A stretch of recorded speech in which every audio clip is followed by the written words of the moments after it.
السلام عليكم ورحمة الله وبركاته. ازيكم يا حبايبي؟ يا رب دايما تكونوا بخير.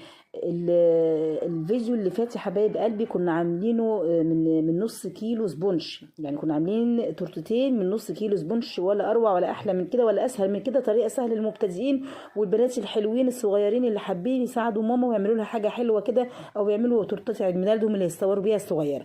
فاحنا عملنا الكبيرة في الفيديو اللي فات، ودي تكمله حبايب قلبي من نفس الصاج. قطعته معاكم وشفتوا ايه، قطعت الايه الحجم ده زي ما انتم شايفين. جبت القاعده الدواره بتاعتي وحطيت عليها القاعده الذهبيه دي.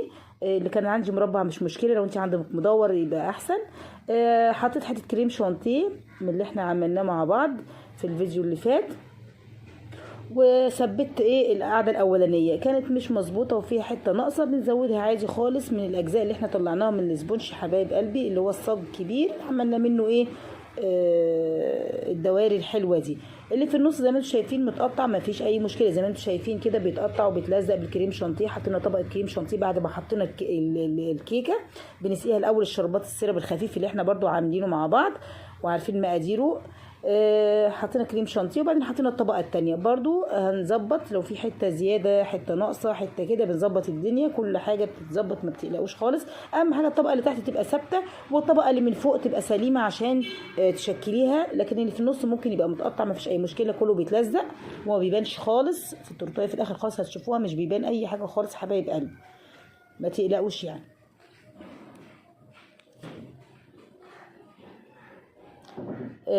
للي حابب يعرف برضو الكريم شانتيه، انا بستخدم كريم الشانتيه المتحده، كريم شانتيه خام المتحده، غير محلاه. عشان كده بحط معاها شويه سكر في الميه واحنا بنعمل كريم شانتيه حبايب قلبي. برضو للي مش فاكر الفيديو اللي فات او مش حابب يتفرج عليه، اقول لكم السيرب عباره عن ايه اللي احنا بنسقيه ده. عباره عن كوبايه سكر وكوبايتين ميه وعصرة نص ليمونة، 7 دقايق على النار بعد الغليان وتقفلي، ولما يبرد بنسقي بيها. هو الكيكة جميلة وطرية ومش محتاجة، بس احنا ايه بنطريها اكتر وبنخليها ايه تبقى يعني طعمة واحلى.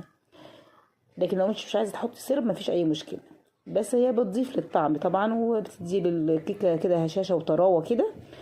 زي ما انتم شايفين برضو حطينا كريم شانتيه في كيس حلواني، وحطينا طبقة تانية زي ما انتم شايفين كده. تسويها بالسكرابر، تحطيها كده بالقمع براحتك مفيش اي مشكلة. والكريم شانتيه عبارة عن كوبايتين كريم شانتيه وثلاث كوبايات ماء مثلج، يا ريت يبقى يعني ماء كده فيه قطع مثلجة، وكوبايه الا ربع سكر. بنحط الثلاث كوبايات الماء المثلج على كوبايه الا ربع سكر حبيبات ناعمه يعني، ونضربهم مع بعض قوي بالمضرب الكهربائي. وبعد كده بنحط كوبايتين الكريم شانتيه او ربع كيلو كريم شانتيه. بس انا بحط 3 كوبايات ميه لان كريم شانتيه المتحده الخام نظيفه جدا وحلوه جدا وخامه حلوه، فاحنا لما بنستخدمها بتدي سمك كده ففي كريم شانتيه بيحتاج الكوبايتين كوبايتين بس. كوبايتين كريم شانتيه البودر بيحط لهم كوبايتين ميه، ودي بقى لكن كريم شانتيه المتحده انا كوبايتين بحط لها 3 كوبايات، بيبقى السمك بتاعها حلو جدا جدا. وتشكلي بيها زي ما انت حابه، لو انت هتعملي بيها وردات هتعملي بيها زي ما احنا شايفين كده بنحطها بين الديسكات بتاعه الجاتو او اللي هو الكيكه يعني، بتبقى زي ما انتم شايفين سمكها حلو قوي قوي ازاي. فده المقدار اللي احنا بستخدمه دايما، الكوبايتين كريم شانتيه عليهم 3 كوبايات مثلج وكوبايه الا ربع سكر زي ما قلنا. وهتشوفوا كله ده في القناه وهتشوفوه في فيديو منفصل لو انتوا حابين.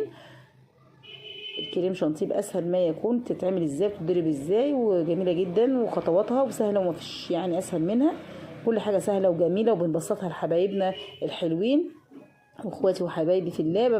يعني بسهل الدنيا عليكم على قد ما اقدر. يمكن الفيديو يطول شويه مش مشكله، بس عشان اي تركه اي خطوه تبقوا انتوا فاهمينها، ما تحتاجوش ان انتوا تسالوها، تبقى كلها موجوده قدامكم في الفيديو حبايبي. يعني زي ما انتوا شايفين كده انا عاملاها 3 ادوار بس. انا كنت عامله السبونش نص كيلو سبونش في صاج 40 في 60، عملت بيه تورتين زي ما انتوا شايفين. كل واحده عملتها 3 ادوار عشان انا مش بحبها تبقى عاليه قوي، فانا عملتها 3 ادوار كبيره. الكبيره بتاعه الفيديو اللي فات والصغيره اهي 3 ادوار برضو.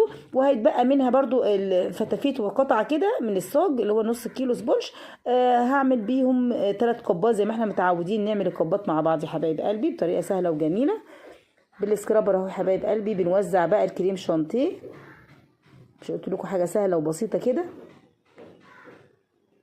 حابه تحطي الكريم شانتيه بين الطبقات بسكينه، بمعلقه، بسباتولا، براحتك. حابه تعملي زي ما انا عملت، حطيتها كده في القمع اللي بنشتغل بيه وكيس الحلواني عشان يسهل عليا والارتفاع يبقى واحد والدنيا تبقى تمام. برضو دي حاجه ترجع لك انت. السكرابر المشرشر بقى، ونعمل شكل اللي يريحنا كده من الجناب، نديله شكل جمالي كده يبقى حلو بدل ما يبقى ساده. وممكن تحطي مثلا في الجناب لو انت مش حابه تعمليه كده هو مشرشر، ممكن تحطي جوزة الهند ابيض عادي، وممكن تحمريها على الناشف كده ويبقى لونها ذهبي حلو كده برضو، وتستني لما تبرد وتحطيها في الجناب. ممكن تعملي سوداني مجروش، تضربيه في الكبه كده نص جرشه كده، وتعملي من تحت زي ما احنا عملنا قبل كده في تورتات كتير زي ما انت حابه. لكن انا المره دي عملتها بالسكرابر المشرشر زي ما انتم شايفين، ومش هحط عليها شوكولاته زي ما بعمل برضو معاكم للتغيير، وعشان اسهل عليكم الدنيا وما صعبهاش، وعشان تبقى اقتصاديه مش مكلفه ان احنا نجيب شوكولاته ونسيح ونحط من الجناب والكلام ده كله. لا، احنا هنحط برضو وردات زي ما انتم شايفين كده، هحزمها بالوردات. ده القمع بتاع البيتشيفور يا حبايب قلبي. ولو عندك قمع اصغر برضو يبقى مفيش مشكله. زي ما انتم شايفين كنت ناويه اعملها زي اللي فاتت واحط ورده كبيره في النص، لا حبيت ان اغير فشلتها بمنتهى السهوله زي ما انتم شايفين كده. بتشيليها بالسكينه وبعد كده هنسويها عادي، وهقسمها بقى بالوردات بحيث ان انا عايزاها 4/4. كل ربع هحط فيه ممكن فاكهه، ممكن صوص شوكولاته، صوص توفي، اي نوع انت بتحبيه.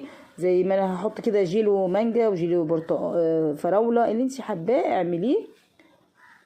انا قسمتها بالوردات اهي 4. وهحط برضو كريز، وهحط برضو الحلاوه كده اللي هي اللولي اللي بحطه في البيتشيفور، كان عندي يعني ما اشتريتوش مخصوص، كان عندي وقلت بيدي ضي كده للتورته وبيدي منظر جمالي. وكل الحاجات دي بتتاكل.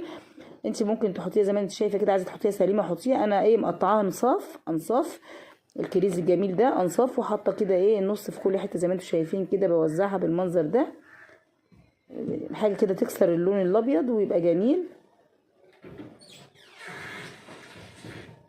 ممكن في المربعات دي تحطي شوكولاته زي ما قلنا، صوصات، جيلوهات، تحطي نوتيلا، تحطي اللي انت حباه. ممكن نقطع فراوله، نقطع مانجا، نقطع الكمبوت اللي هو الاناناس والخوخ زي ما كنا بنعمل وبنوزعهم بطريقه، وانا عامله فيديوهات برده بالطريقه دي هتشوفوها. بصوا اللولي وزعناه ازاي زي ما انتم شايفين على كل ورده كده اكنها زهره متفتحه كده، وحطينا كل ورده عليها لولي. هنحط حبه بقى جيلو فراوله اهو. كل ده من عند مستلزمات الحلواني حبايب قلبي، وكان موجود عندي. بنوزعه كده بظهر معلقه صغيره، نحط كميه مناسبه كده في كل جنب. ممكن دي كمان تبقى حلوه في الفالنتين عشان لونها الاحمر.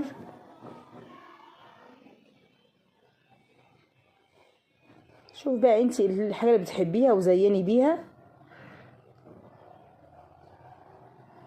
كان عندي قلوب زي ما انتم شايفين حاططها في الجنب اهو، قلوب برضو اللي بتتحط في البيتشيفور والغريبه والكلام ده كله، حاططها في الجناب اهو زي اللولي اللي حاطته فوق. حطيت قلوب في الجناب، قلوب بامبا اهي وبيضه وحمراء.